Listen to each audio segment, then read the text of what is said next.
Kashmir premiere league, खेलो आजादी से। अस्सलाम वालेकुम व्यूअर्स, मैं हूं आपकी होस्ट जारिया खान और आप देख रहे हैं खेलो आज़ादी से। आज हमारे शो की जीनत बनेंगे वो शख्सियत जो मजहबी अमूर से भी बहुत पहचाने जाते हैं, पॉलिटिक्स में भी बहुत जाने जाते हैं, होस्टिंग भी करते हैं और अब तो एक्टिंग भी करना शुरू हो गए हैं। जी हाँ, मैं बात कर रही हूँ ऐसी शख्सियत की जिनका नाम है डॉक्टर आमिर लियाकत हुसैन। तो चलते हैं उनसे बातें करते हैं बहुत सारी। Welcome to the show sir. शुक्रिया। कैसे हैं आप? अल्हम्दुलिल्लाह, मैं बिल्कुल ठीक। आप कैसी हैं? अल्लाह का शुक्र, बिल्कुल ठीक ठाक। अच्छा, एक सवाल है कि आलिम ऑनलाइन से लेके सियासत तक का सफ़र और फिर सियासत से लेके नागिन तक का सफ़र, ये कैसा रहा? सियासत और नागन तो दोनों ही की चीज़ें हैं, लेकिन देखिए मैं आपको आलिम ऑनलाइन से सियासत बता देता हूँ। देखिए, आलिम ऑनलाइन से सियासत का आगाज़ नहीं हुआ, ये लोगों को बड़े गलतफहमी है। सियासत पहले हो चुकी थी। मैं 1988 में APMSO का कारकुन था, ऑल पाकिस्तान मुहाजिर स्टूडेंट ऑर्गेनाइजेशन, उसका मैं मेंबर था। 88 से 90 तक मैं साथ रहा। उसके बाद 10 साल 4 साल में जिला वतन रहा। मैं बेनज़ीर के खिलाफ बड़े कॉलम लिखे मैंने। मैं अखबार का एक एडिटर था, परचम। पेशे से मैं डॉक्टर था, मैं PhD नहीं हूँ। मैंने 4.5 साल मेडिकल की तालीम हासिल की लियाकत मेडिकल कॉलेज जामशोरों से। मैं आधा साल नहीं कर सका, उसके बाद वो मैंने कंप्लीट किया, लेकिन मैंने हाउस जॉब नहीं की। तो मैं इस लिहाज से डॉक्टर हूँ। मैं PhD से मेरा कोई ताल्लुक़ नहीं है, सबको बता चुका हूँ। मेरी डिग्री नहीं जो दिखाई जाती है, वो पता नहीं किसने, और इतना कुछ उसमें कहा गया। खैर, वो मामला भी अल्लाह ताला ही बेहतर जानता है। लेकिन मैं लियाकत मेडिकल कॉलेज में पढ़ता रहा। उसके बाद परचम का जब मैं एडिटर बना, तो परचम के एडिटर की हैसियत से मैं कॉलम लिखता था, एक पोस्टमार्टम बहुत ख़राब लिखता था मैं। उस वक्त की हुकूमत बेनज़ीर साहिबा की थी, हालांकि बहुत अच्छी खातून थी, उनसे भी मेरे बड़े अच्छे लम्हात रहे जब उनकी शहादत से पहले तक। तो उस वक्त मैंने कुछ कॉलम ऐसे लिखे कि मुझे मुल्क से भागना पड़ा, जाना पड़ा। तो मैं जिला वतन रहा 3 साल, तो वहाँ अल्ताफ़ हुसैन साहब के पास था। अब तो खैर नाम भी लेते हुए अब दोबारा मैं कुल नहीं करूँगा जाके, ऐसे कि नाम उनके लिया, उन्होंने मुल्क के लिए जो बातें की। मैं उसके बाद यानी ये समझ लें कि फिर सियासत में फ़ाल हुआ। वो 2002 था। उसी 2002 में मैंने शुरू किया था जियो न्यूज़ पे ख़बरें पढ़ना। आलिम ऑनलाइन शुरू हुआ 2002 के बीच में। उस वक्त तक मैं MNA बन चुका था। तो आलिम ऑनलाइन उसके बाद शुरू हुआ, क्योंकि बाद में मीर शेखुर रहमान साहब ने कहा कि अब आप खबरें नहीं पढ़ सकते, क्योंकि अब आप वन साइड हो गए। अब आप जो भी MQ में खबर हो गया बड़े खुश होकर पढ़ेंगे, जैसे आप सब पढ़ें, आप आलिम ऑनलाइन शुरू करें। फिर उसके बाद आगे नागिन तक का सफ़र। आज उसमें ये बताते हैं। देखिए, उसमें से तो फिर बीच में बहुत सारे सफ़र है। आम खिलाने का भी सफ़र है, कैसदिया का भी सफ़र है, बहुत सारे सफ़र है। लेकिन नागन तक का जो सफ़र है, मैं आपको अपनी ज़ाती बात बताना चाहता हूँ, और बहुत ही ऑन सीरियस नोट। पहले फिर मैं आपका ये, चूँकि बहुत ही मज़ाक का सवाल है तो वैसे ही दूंगा। सीरियस नोट ये कि आपने दुनिया में किसी को देखा है जो अपना मजाक उड़ाए? खुद से नहीं होता। चार्ली चैपलिन था जो करता था, आज भी उसकी इज्जत दिलों में। वो बारिश में रोता था लाके, कभी भी उसने अपने आंसू दुनिया के लोगों के सामने नहीं दिखाए। जब भी बारिश होती थी, हमारे तो खैर होती नहीं, हमें तो रोना पड़ता है, वहाँ तो हर वक्त होती थी, तो वो बारिश में चले जाता था और रोता था। इसी तरह दुनिया में बहुत सारे लोग हैं जिन्होंने अपनी ज़ात की नफ़ी की। आइंस्टाइन को लोग बहुत कहते थे आप कंघा क्यों नहीं करते? उन्होंने कहा मैं कंघा करूँगा तो C=mc² कौन लिखेगा? तो लोगों के लिए मैं देख रहा था कि पाकिस्तान में बेरोज़गारी है, नौकरियाँ नहीं है, लोगों के पास बहुत परेशान है। घरों में रोज़ा इफ्तार करते वक्त उनके पास कुछ भी नहीं है। बहुत से घरों में कुछ खाने कुछ भी नहीं है, ले लेके आ रहे हैं, मांग कर खा रहे हैं। तो इन्हें हंसा दो किसी तरह, हंसा देंगे, गम भूल जाएंगे किसी तरह। अब ये हंसेंगे तभी जब आमिर लियाकत गैर मामूली हरकत करेगा, उस वक्त तक नहीं हंसेंगे, मेरी किसी बात पर नहीं हंसेंगे। तो मैं नागन बन गया। उससे ये कम अज़ कम हुआ, अल मुस्तफ़ा वेलफेयर ट्रस्ट में डायलिसिस के 2 पेशेंट थे, उनको फारिग जवाब दे दिया था। वो इतने या हंसे या उन्हें गुस्सा है, जो भी हुआ वो बच गए बाहर, अब वो उनका इलाज हो रहा है। तो मैं ये कहना चाहता हूँ, अगर आप अपनी ज़ात की नफ़ी करके, अपनी ज़ात को मिटा कर फ़ना करें, ये फ़ना होता है कि आपने अपने लोग आप अपना इमेज किस बात का? आपकी प्राइवेसी किस बात? 2 फरिश्ते हर वक्त कंधों में बैठे, प्राइवेसी किस बात की? काहे की प्राइवेसी है ही नहीं। प्राइवेसी दोनों साथ बैठे रहते हैं हर वक्त। अभी मैं आपसे बात कर रहा हूँ, सुन रहे हैं, लिख रहे हैं, एक या तो राइट वाला लिख रहा होगा या लेफ्ट वाला लिखने में लगा है, तो प्राइवेसी तो हो ही नहीं सकती। इसी तरह आपकी ज़ात की नफ़ी होती उस वक्त है जब आप अपनी ज़ात से बाहर निकल कर, या मैं आमिर लियाकत मैं ये काम नहीं कर सकता, मैंने वो काम किया। बचपन में आपको कौन सा खेल पसंद था? मुझे हॉकी पसंद था, और मैं बहुत हॉकी खेलता था। क्रिकेट से तो मेरा शगफ बाद में हुआ, लेकिन हॉकी मेरी मोहब्बत थी। उसकी वजह थी कि मुझे या समझ लीजिए कि हॉकी खेलनी बहुत अच्छी आती थी, और या मैं ये समझ लें कि हॉकी का बहुत शौकीन था देखने का। लेकिन मैं बहुत इंस्पायर था जनाब हसन सरदार से। तो मैं उनको देखकर, उनको खेलता हुआ देखकर, उसके बाद बहुत सारे प्लेयर्स आए। तो मैं खुद जब हॉकी खेलता था तो मैं सेंटर फॉरवर्ड होता था। तो मैंने अपनी टीम को, स्कूल की टीम को कई मैचेस जिताए। कई गोल करता था मैं, 25 लाइन क्रॉस करके डी में घुस जाता था मैं। लेकिन ये क्या, उस ज़माने में हॉकी देखते बहुत से लोग और पसंद भी आता था, लेकिन अब ये हुआ है कि क्रिकेट ने पूरी दुनिया पर एक कब्ज़ा कर लिया है। तो अब अगर कोई भी गेम हो सिवाय फुटबॉल के, कोई भी क्रिकेट को शिकस्त नहीं दे सकता। बाकी तो फुटबॉल पर रहेगा, आज भी है लोग दीवाने, बाकी उसके बाद क्रिकेट आता है। अब पूरी दुनिया में देख लें, अब फ़ज़ा चेंज हो चुकी है। अब फुटबॉल, पहले फुटबॉल के बाद अमेरिकन सॉकर देखते थे लोग बहुत शौक से, लेकिन अब फुटबॉल देखते हैं, या वो जो इंग्लैंड में लीग्स होती हैं उनके मैचेस देखते हैं, वो फुटबॉल के होते हैं। उसके बाद बेसबॉल आता था, बेसबॉल ख़त्म हो चुका है, अब क्रिकेट ने जगह ले ली है। क्रिकेट के बाद अब जो खेल उभर के आ रहा है वो लोग हैरान हो जाओ, कबड्डी आ रहा है। कबड्डी बड़ी तेज़ी के साथ फैल रहा है, अब सब जगह कबड्डी शुरू हो गई है, शायद कबड्डी आगे जाकर यही गेम हो। तो चलते हैं नाज़रीन हमारे पहले सेगमेंट की तरफ, जिसका नाम है पावर प्ले। सर, इस सेगमेंट में मैं आपसे पूछूंगी एक सवाल और आपने उसका वेरी क्विक आंसर करना है, ठीक है? तो पहला सवाल है कि आपने टीवी शोज में बहुत सारी डिफरेंट डिशेस बनाई हैं, तो सबसे अच्छी डिश आपने कौन सी बनाई? पाकिस्तान में, पूरी दुनिया में मुझसे अच्छी नारी कोई नहीं बना सकती, ये दावा है, ये दावा है, और इसका मैं दावे का हर बार इजहार करता हूँ। आपकी एक डिश तो मैंने भी ट्राई की थी, वो कैसे? बंस रोट की जो कढ़ाई। सब आपने बनाई थी? जी, वो मैंने तरकीब बताई थी, आपने वीआईपी कढ़ाई आपके ही शोज है। इनमें से कौन सा गेम शो होस्ट आपको ज़्यादा पसंद है? दानिश तैमूर, फहद मुस्तफ़ा या फैसल कुरैशी? दानिश तैमूर। अच्छा, इन लोगों के नाम सुनते ही सबसे पहले माइंड में क्या आता है? 3 ऑप्शंस हैं आपके पास, जाम कमाल, महमूद खान और उस्मान बुज़दार। जाम कमाल का नाम सुनते ही मुझे बनी इसराइल की गाय याद आती है, जो मिली थी पीली गाय, वो पूछ रहे थे किस कलर की है, क्या है। महमूद खान का नाम सुनते मुझे सामरी जादूगर याद आता है। तीसरा नाम क्या था? उस्मान बुज़दार। उस्मान बुज़दार का नाम सुनकर तो मुझे सुम्मुन बुकमुन उम्मीन फमला अर्जुन याद आता, कुरान की आयत याद आती। खामोश बंदा चुपचाप बैठा देकर क्या हो रहा है कुछ नहीं पता। जब कोई आपसे ऑटोग्राफ मांगता है तो आप क्या लिखते हैं? यानी कि उसकी पर्सनैलिटी जज करके उसको कोई ना कोई मैसेज लिखते हैं? कभी कुछ नहीं लिखता मैं, दुआ आमिल बस।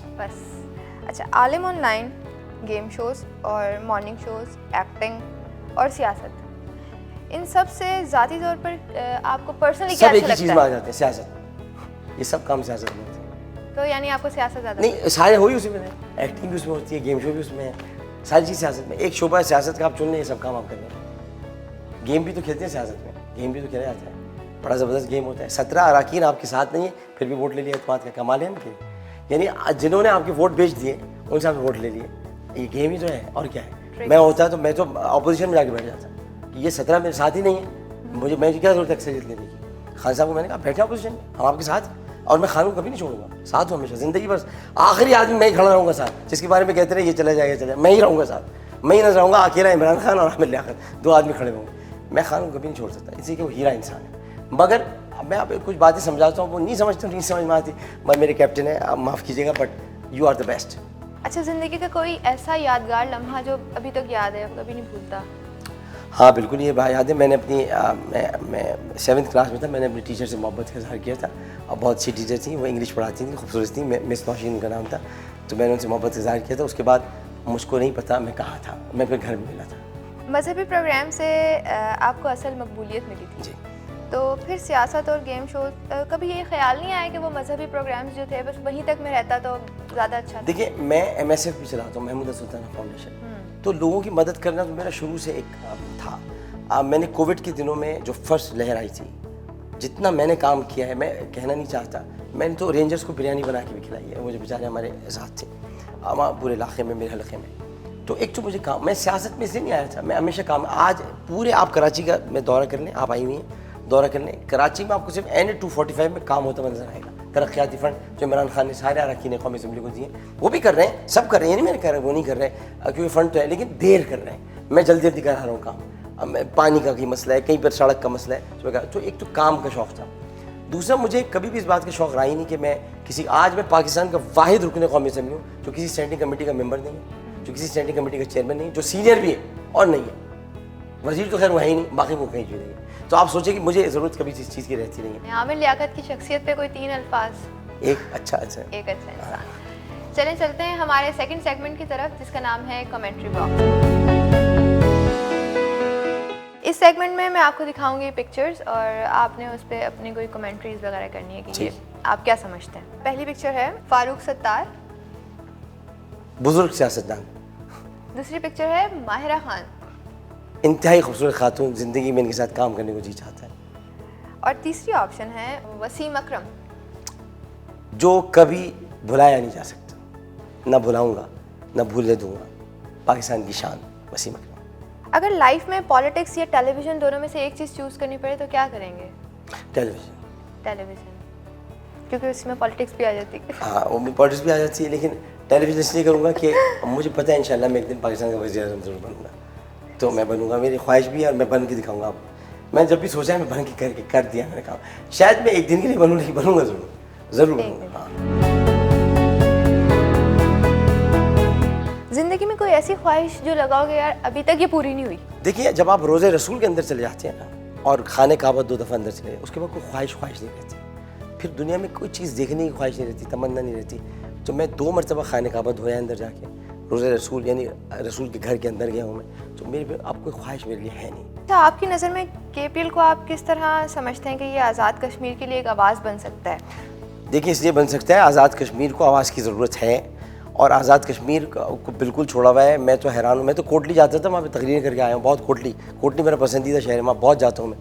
तो और जब ये ज़लज़ला आया था तो उस ज़माने में मैंने आज़ाद कश्मीर के बालाई इलाक़ों में बहुत काम किया था। मैं ये कहता हूँ कि आज़ाद कश्मीर में एक तो 2 काम हमें करने चाहिए। मुझे बहुत बुरा लगता है जब हम ये कहते हैं कश्मीर बनेगा पाकिस्तान। देखिए, उसकी वजह क्यों बुरा लगता है? आप ये कैसी बात कर रहे हैं? इससे बुरा लगता है कि आप जब आज़ादी दिलाएंगे तो वो कहाँ जाएंगे? आप उनके जहन में क्यों डाल रहे हैं? उन्हें आना ही पाकिस्तान है भाई। आज़ाद किससे हो रहे हैं? वो इंडिया से हो रहे हैं ना। अब क्या ऑप्शन बचता है? पाकिस्तान ना। तो आप क्यों आप क्यों कह रहे हैं? वो खुद कहेंगे ना, उनको कहने देना, ज़बरदस्ती क्यों कहलवा रहे हैं उनसे? वो खुद कह गए कि कश्मीरी के मैं पाकिस्तानी हूँ। उनके आज भी झंडे लगते हैं, पाकिस्तान जीतता है वो पाकिस्तानी झंडे लगाते हैं। तो आप क्यों कह रहे हैं कश्मीर बनेगा पाकिस्तान? आप कहें कश्मीर आज़ाद हो, आज़ादी मांगे, जो कायद-ए-आज़म ने मांगी थी। कायद-ए-आज़म ने ये नहीं कहा था कश्मीर पाकिस्तान बने, कायद-ए-आज़म ने कहा था इस्तिस्वाब राय के मुताबिक उन्हें हक़ दिया जाए, वो जहाँ जाना चाहते हैं। आप बताइए, जब उनके हक़ दिया जाएगा तो इंडिया छोड़ के आएंगे कहाँ? पाकिस्तान। बस तो ख़त्म, मशीन बन गया पाकिस्तान। आप कहलवा क्यों रहे हैं? अगर एक ड्रीम टीम बनानी हो तो आप कोई 5 प्लेयर्स ऐसे इमरान खान के सिवा मैं इमरान खान को टीम में बिल्कुल शामिल नहीं करूँगा। नहीं, आपने वो क्रिकेट प्लेयर्स। अच्छा, क्रिकेट प्लेयर में इमरान खान इसलिए शामिल करूँगा, वो कहेंगे मंसूर अख्तर और सलीम जाफर को भी लो, तो मैं इन दोनों को नहीं ले सकता। ज़ाहिर है, यानी कैबिनेट में भी ऐसे लोग हैं, बहुत सारे मंसूर अख्तर हैं, बहुत सारे सलीम जाफर हैं। मैं जो ड्रीम टीम किसी की बनानी, 5 लोग होने चाहिए। कोई 5 बताएं। मैं तो सिर्फ ख़वातीन की टीम बना सकूँगा। फिर आप पहले मुझे बता दें कि इसमें औरतें भी शामिल हैं और ख़वातीन, मिक्स बनानी है। हाँ, मिक्स। हाँ, फिर यूँ कर लें आप कि इसमें सियासतदान भी हो सकते हैं, कोई भी हो सकता है, प्लेयर्स नहीं हो सकते। बस प्लेयर्स नहीं हो सकते, क्रिकेट प्लेयर्स नहीं हो सकते। 5 लोग होंगे। तो कैप्टन होंगे बिलावल भुट्टो जरदारी, उनको कैप्टन मैं होऊंगा। उसके बाद मैं तो हो सकता हूँ ना टीम में। हाँ, अब माहिरा खान को लेंगे हम, और उसके अलावा हम इसमें शामिल करेंगे हुमायूं सईद को, और फिर हम इसमें शामिल करेंगे एक खातून है, चलो उनको भी शामिल कर लेते हैं, उन्हीं को कर लेते हैं। आपने नाम सुना होगा मशल खान, जी। ट्रिब्यून में भी लिखा करती हैं, उनको शामिल। ये 5 हमारे खिलाड़ी हो जाए। फिर मैं हमारे व्यूअर्स के लिए कोई पैगाम? मेरी दुआएं आप सबके लिए, और कश्मीर प्रीमियर लीग को अल्लाह ताला दिन दुगनी रात चौगनी तरक्की अता करें। आप जिस मकसद जिस नज़रिए के तहत निकलें, बहुत प्यारा नज़रिया है, वतन से मोहब्बत का है, कश्मीर से मोहब्बत का है। देखिए, कश्मीर है तो पाकिस्तान है, ये मैं आज बहुत बड़ी बात कह रहा हूँ, इसलिए कि कश्मीरियों ने बहुत खून दिया है, अब बहुत लहू बहाया अपना, अब बहुत सितम से उन्होंने, उनको अभी तक अच्छे दिन देखने नसीब नहीं हुए। तो अब उनके लिए जीना है, उनके लिए कुछ करें। हम पाकिस्तानियों को भी चाहिए कि वो अपने मुस्तकबिल के होने वाले पाकिस्तानियों का ख्याल करें। तो मैं कश्मीर प्रीमियर लीग के लिए इंतहाई नेक तमन्नाओं के साथ ये दुआ करता हूँ कि हम अल्लाह ताला हमें ये इस्तिताअत दे, ये क़ुव्वत दे कि हम कश्मीर को आज़ाद करा के रहें। जी नाज़रीन, तो उम्मीद करती हूँ आप लोगों को बहुत मज़ा आया होगा। इतनी मज़े की गपशप हुई, इतनी सारी बातें हुई, इतनी नॉलेज मिली और पॉजिटिव बातें ज़्यादा हुई। तो मिलेंगे नेक्स्ट प्रोग्राम में एक नए गेस्ट के साथ। जब तक के लिए रखिए अपना बहुत सारा ख्याल और खेलो आज़ादी से।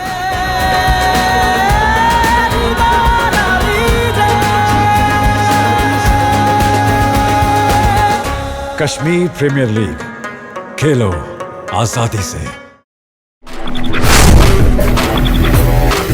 Red Coats.